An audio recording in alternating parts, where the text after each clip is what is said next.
আসসালামু আলাইকুম গাইস, আশা করি ভালো আছেন, সুস্থ আছেন।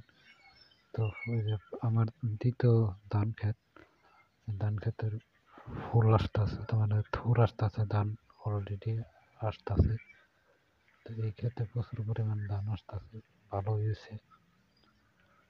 তো ওইদিকে আবার 2 বিঘা জায়গা বোনা হয়েছে ধান, এই সাইডে যাওয়া নাই, এটা এই সাইডে ধান বোনা হয়েছিলাম। তো 5 বিঘা, তো এই সাইডে 2 বিঘা মাশাআল্লাহ ভালোই। এই সাইডে 1 বিঘা, এটারও আসতেছে ভালোই। থোর ফুলে বেড়েছে এই যে।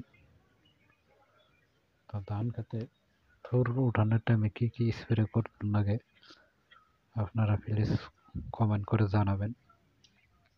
নতুন কৃষক তো, নতুন কৃষকে তো ভালো রকম এটা অত কিছু জানিও না। মাশাআল্লাহ ভালোই হয়েছে। আশা করি ভালো থাকবেন, সুস্থ থাকবেন। খোদা